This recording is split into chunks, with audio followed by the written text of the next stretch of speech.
आज हम एक मतलब चैप्टर 3 के अंतर्गत विराम चिन्ह, व्याकरण में विराम चिन्ह पढ़ेंगे, है ना। तो देखिए विराम चिन्ह का अर्थ क्या होता है, रुकना या ठहराव, है ना। पहले आपने अगर नहीं पढ़े होंगे तो आप ध्यान से देखिए, रुकना या ठहराव, है ना। जहां पर हम रुकते हैं, है ना, जहां पर हम रुकते हैं उसको क्या बोलते हैं, ठहराव। जैसे हम बस से जाते हैं, कोई स्टेशन आता है, किसी को रुकना रहता है वहां पर, तो वो वहां पर बस रुकवा लेता है। उसी प्रकार अगर हम कोई भी बुक पढ़ते हैं, किताब पढ़ते हैं, कोई भी चैप्टर पढ़ते हैं, तो बिल्कुल चालू होके बंद थोड़ी होते हैं क्या, बताइए, नहीं होते, है ना। हम थोड़ी देर के लिए कभी कहीं रुकते हैं, फिर थोड़ा ज्यादा देर रुकते हैं, फिर थोड़ा ज्यादा देर, ऐसे कर करके हम उस चैप्टर को या पार्ट को खत्म करते हैं। तो विराम चिन्ह का अर्थ होता है रुकना या ठहराव। तो कौन सा विराम चिन्ह कब लगाया जाता है, उसे आज हम यहाँ पर समझेंगे। देखिए बुक में 27 नंबर पेज निकालिए आप लोग, उसमें देखिए पढ़िए और समझिए लिखा है ना। ये देखिए पढ़िए और समझिए लिखा है ना, विराम चिन्ह के बारे में। तो इसमें देखिए एक दिन वह चुपचाप जाकर बिस्तर पर लेट गया। जो भी उसे उठाने आता उससे वह कहता मैं तो मर गया, है ना। यहाँ पर क्या लगा है, रेड रेड कुछ चिन्ह लगे हैं, देखिए। फिर उसने खाना पीना छोड़ दिया, ये ऐसा किसने कहा था, अफजल ने कहा था। फिर रेड चिन्ह लगा है, उसकी माँ दुखी हो गई, है ना, उसे समझाने लगी तो वह बोला माँ तुम मुझसे कैसे बात कर रही हो, मैं तो मर चुका हूँ। उसकी बहकी बहकी बातें सुन सुनकर घर वाले दुखी हो गए, है ना। अब देखिए उपरोक्त गद्यांश में बात को स्पष्ट करने के लिए विभिन्न चिन्हों का प्रयोग किया गया है, जिन्हें व्याकरण की भाषा में विराम चिन्ह कहते हैं। विराम चिन्ह का अर्थ होता है रुकना, है ना। हमने जैसे पहले बताया आपको, रुकना या ठहराव। अब देखिए इसकी परिभाषा क्या है कि हिंदी भाषा में अपने भावों तथा विचारों को स्पष्ट करने के लिए कुछ संकेत चिन्हों का प्रयोग किया जाता है। ये संकेत चिन्ह क्या कहलाते हैं, विराम चिन्ह, है ना। क्या क्या बोला गया इसकी परिभाषा, भावों व विचारों को स्पष्ट करने के लिए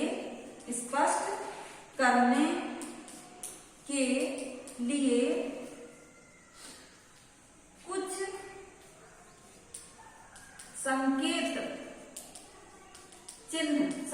चिन्ह लगाए जाते हैं, है ना। उसे क्या कहते हैं, विराम चिन्ह कहा जाता है। कुछ संकेत चिन्ह का प्रयोग किया जाता है या लगाए जाते हैं, उन्हें विराम चिन्ह कहते हैं। अब देखिए विराम चिन्ह कौन कौन से हैं, ठीक है, ये आपको समझ में आ गया होगा। अब हमको देखना है कि कौन कौन से विराम चिन्ह होते हैं।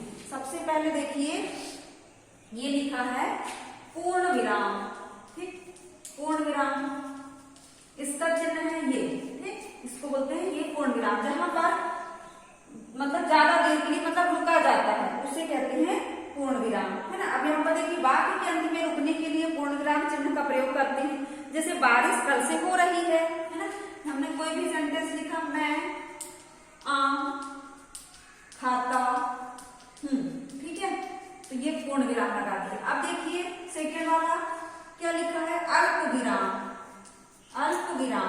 है ना।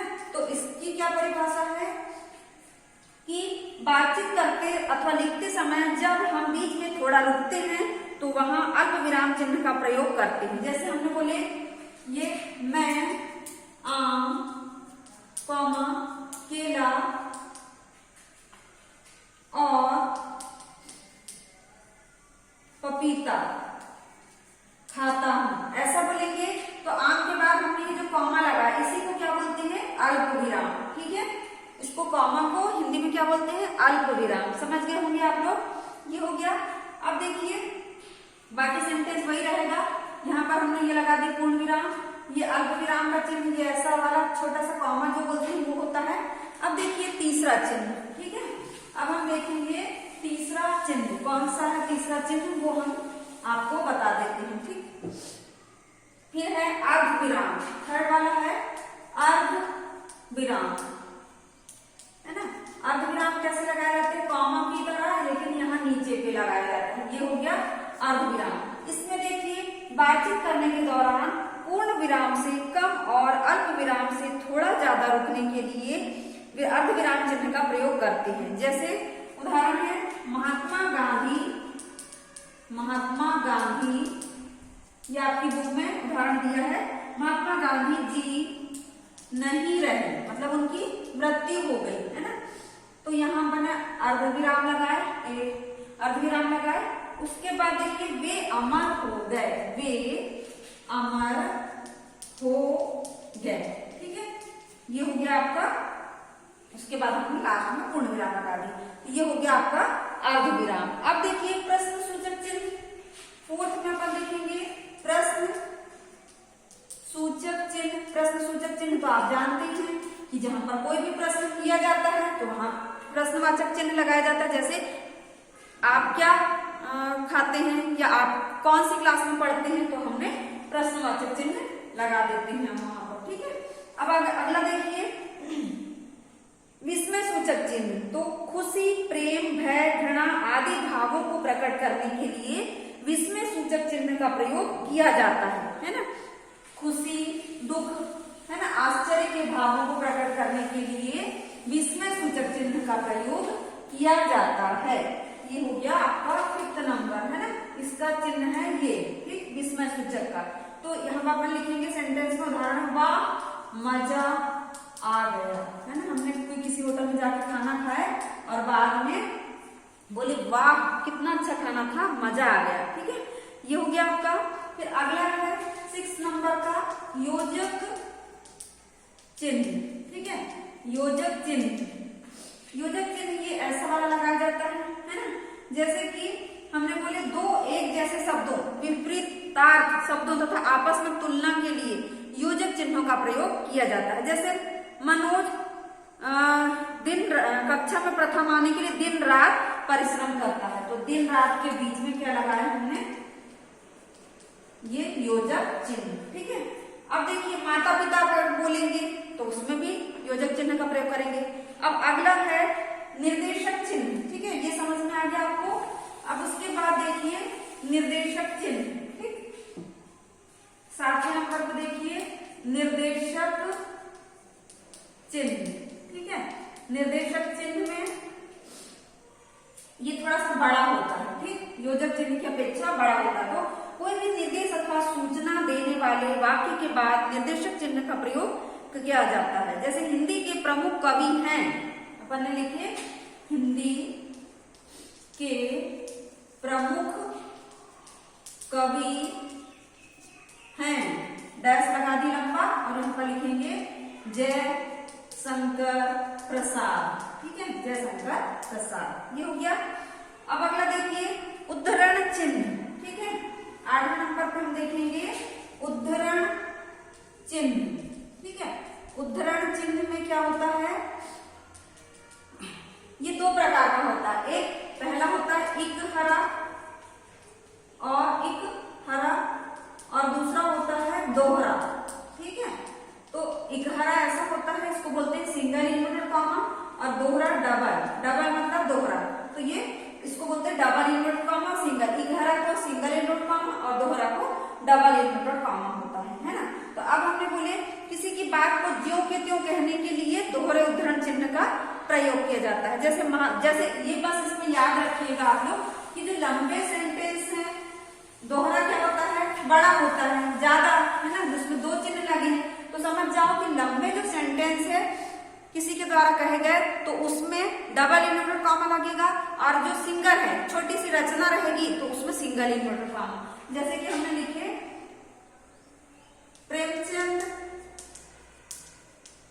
की रचना गोदान है, ठीक है, तो गोदान छोटा सा शब्द है इसलिए इसमें सिंगल इन्वर्टेड कॉमा लगेगा। यानी कि जितने भी रचनाएं वगैरह होती है उसमें इकहरा उद्धरण चिन्ह लगता है, मतलब सिंगल इन्वर्टेड कॉमा।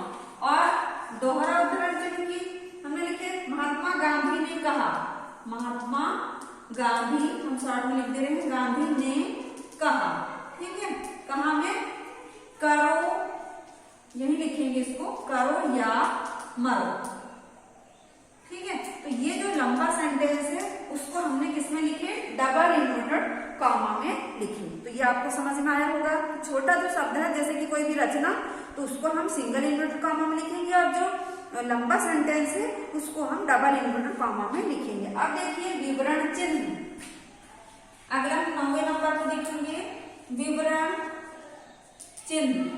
ठीक है, विवरण चिन्ह। इसमें देखिए वाक्यांशों के विषय में सूचना या निर्देश आदि देने के लिए विवरण चिन्ह का प्रयोग करते हैं।